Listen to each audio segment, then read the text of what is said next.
Hello and welcome to this further maths support program online revision session on numerical methods. This particular lesson is about numerical differentiation. And on the specification, you're expected to know both the forward and central difference methods. That suitable value of h just basically means the step in x that we're going to be using to calculate them. And you're supposed to have an idea of the fact that the central difference formula gives you greater accuracy than the forward difference formula. And it helps if you know how that looks on a graph, because quite often they refer to them in questions. So the first question we're going to do is January 2010 question 6, and there's lots of bits of this because it's in section B, so I'm going to do them one at a time and keep flicking back to the question. So part 1 tells us that we've got to do a derivative numerically, and it wants to show by sketching that the central difference method is generally more accurate than the forward difference method. So we need some sort of curve, a nice smooth curve, and we need a point on that curve. We're trying to find the gradient of that tangent, so we mark on a tangent. Now the forward difference works by moving a distance h across in the x direction and finding the point of the curve, so that's there. And we join that together with a chord, and that's the chord that we will use to approximate the gradient. So we use the forward difference chord to approximate the forward difference approximation. Okay, so that will give us one approximation for the tangent, which as you can see isn't particularly brilliant. It doesn't look like it's the same slope. The central difference method puts another point back from our point, and it's always the same distance forwards and back. So if we go on point 1 across to get the forward difference, we go point 1 across and point 1 back for the central difference. Now, as you see, the central difference chord, which is that one, looks a lot more like the gradient of the tangent. So we need to make that clear on our diagram, and we then need to state it. The gradient of the central difference chord looks much closer to the gradient of the tangent, so you need to say that in some words. Okay, part 2, just reading that before we start, they're going to ask us to do an estimate of the derivative. Now we can only use the forward difference because at x equals 60 we've only got a forward value from that, and that would be h equals 2 because the step from 60 to 62 is a gap of 2. Now on that on that particular one, x is measured in degrees, so in a bit we're going to set our calculators to degrees because later on we're going to need to work out tans of angles, and we need to use the same units they're using here. And because most of the time in numerical methods you'd use radians for trig, you have to be quite careful. So always check that you're in the right mode. Okay, so we're going to estimate a derivative by using the forward difference and then two more forward difference derivatives with h equals 1 and h equals 0.5. We'll have to calculate the y values that go with that ourselves. So when h equals 2, we just do the difference in the y values over the difference in the x values, which is going to be the same as h. That gives us that.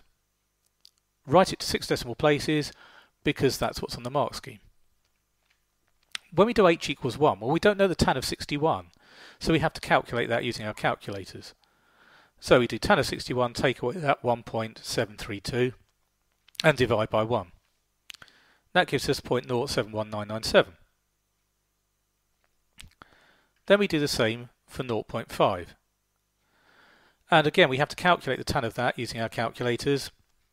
Tan of 60 we already know, divided by h, which is 0.5, and that gives us that value. So we have 3 approximations, hopefully getting more accurate as we get smaller and smaller values of h. It then, for part 3, asks us to do the central difference method, and we're going to have to do a lot of calculation here with h equals 2, h equals 1 and h equals 0.5, and again to obtain 3 estimates. So with h equals 2 we need to go 2 forward from 60 and 2 back from 60, so we need to use 62 and 58, and the gap between those is always going to be 2h, which in this case is 4. So our y values are tan 62 and tan 58, we do that subtraction. We actually know tan 62 because it's in our table, but tan 58 is going to have to come from our calculator, so we'll type that in and we get that answer. With h equals 1, we don't know either of those values for the y's, so we actually have to work out tan 61 and tan 59. Gap between those is 2. Okay, it's twice h again. And we type that into our calculator and we get that 6 decimal place answer. Then we do the same with 0.5, so we go 0.5 forwards, 0.5 back, so we've got 60.5 and 59.5. Gap between those is 1. And then we have to calculate the y values and work out the gap between those two.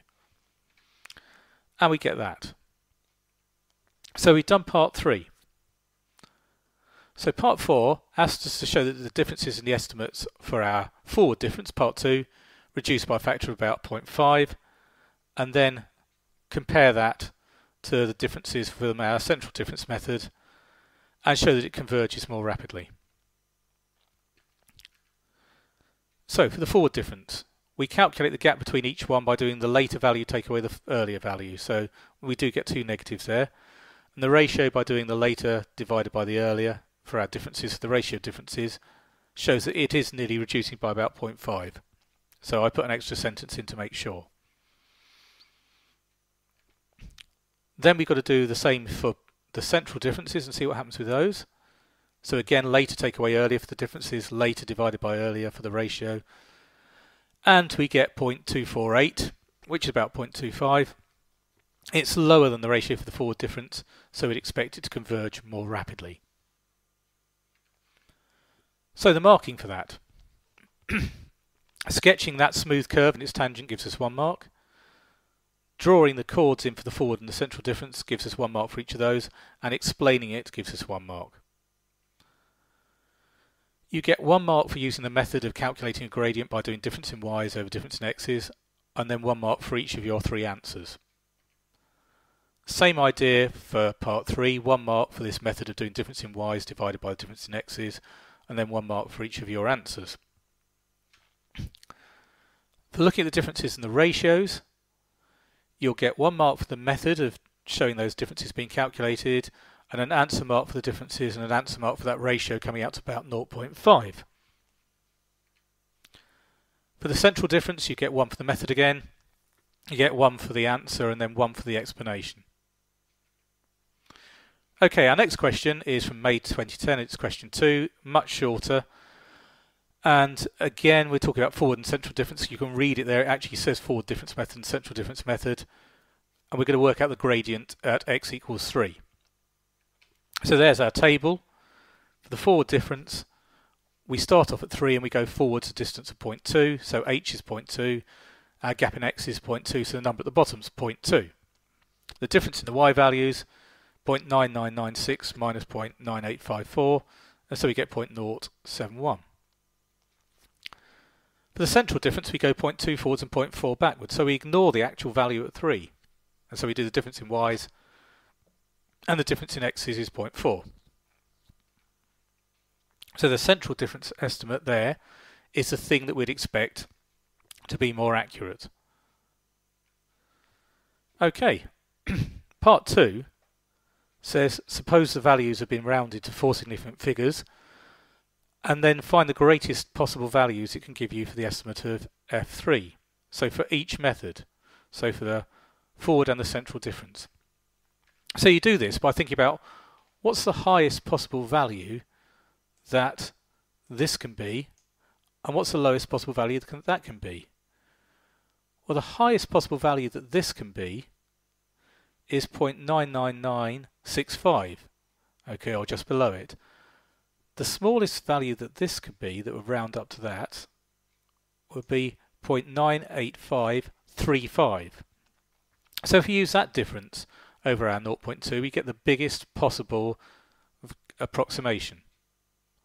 For the central difference, we do the same except with the lowest thing that could round up to that. Okay, so we've still got 0.99965, but we have 0.95075 for that first value, and we divided by 0.4 again, and so that's the maximum that we get for that. Marking. Okay, 1 method mark for using the forward difference formula correctly and 1 answer mark. Same for the central difference, and 1 mark for the explanation. 1 mark for each answer for part 2. Next question is from January 2011. It's question 3, and they're all fairly samey now. We have to do the forward difference method to estimate 2 estimates for the differential at x equals 0. So obviously our first one is going to be with h equals 1, using that 1 and 2.01. And our second one is going to be with h is 0.5. So once we've done that, we have to state which one's like to be more accurate. Well, it's like to be the one that's where h is smaller. And then for part 2, we have to use a central difference estimate to get an estimate for the differential at 0.5 and comment on the fact that that's likely to be more accurate than we have with part 1. Okay, so there's our table.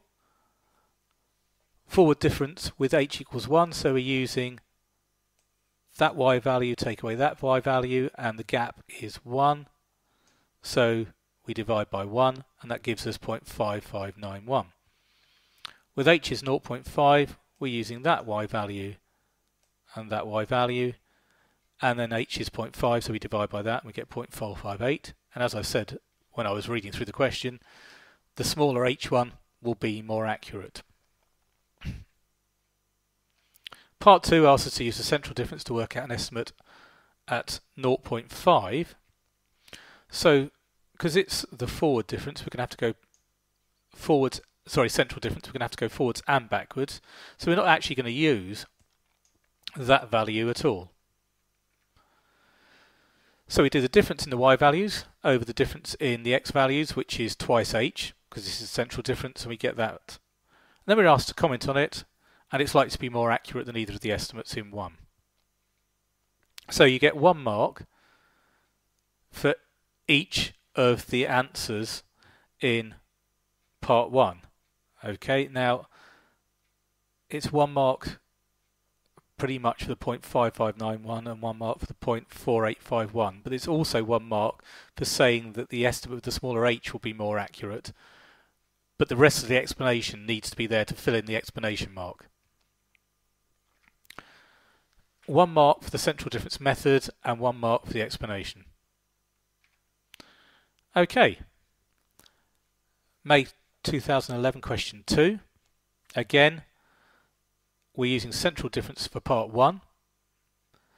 Then it talks about the fact that the y values were rounded, so it wants us to find a range of values for the differential. In other words, what the maximum and minimum things differential could be. And then it says all the values, including the x values, were rounded, to find the appropriate range of estimates in that case. Okay, so for part 1, we're using a central difference, so we use a value either side, same distance away from that, and the difference between the x's is 0.4. Okay, so h is 0.2, and so we go 0.2 forwards, 0.2 backwards, so there's 0.4 difference in the x's, which gives us 0.9 as our first approximation. For part 2, we're now saying that the y values are rounded to 2dp, so we need to think about what the maximum it could be is. So we want the maximum that could be and the minimum that could be. So 3.025 is the maximum for the one on the right hand side, and 2.655 is the minimum. The h values aren't changing because it's only the y values that have been rounded, so we get 0.925. The minimum is going to be the minimum that this could be, which is 3.015, and the maximum that can be, because that will get them as close together as possible. That gives the smallest difference at the top, which means we get 0.875 as our answer. So we'd expect our differential to be between 0.875 and 0.925. Now everything's been rounded to 2 decimal places, so we've got to find the range of estimates on that. So the maximum value of our gradient is going to have the maximum at the top divided by the minimum at the bottom. So we have to do the maximum of that, take away the minimum of that, to give the biggest gap at the top. But at the bottom, we want that to be as small as possible and that to be as big as possible to get them as close together.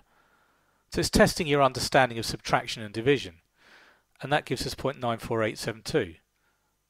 The minimum is going to be the converse. We're going to want that to be as small as possible and that to be as big as possible. Okay, to make the number at the top as small as possible. And then we want the number at the bottom to be as big as possible. So we'd use 2.205 and 1.795 for that one. Tricky little one there. And that means we get a small value at the top and a large value at the bottom, which makes that as small as possible. And so that would be our range of values for that. Now I should really have written a summary after that. So the marking for that, 1 mark for the method, 1 mark for the answer. 1 mark for the method on both of these and an answer mark for each one. Same for this. And that concludes this revision session for numerical methods.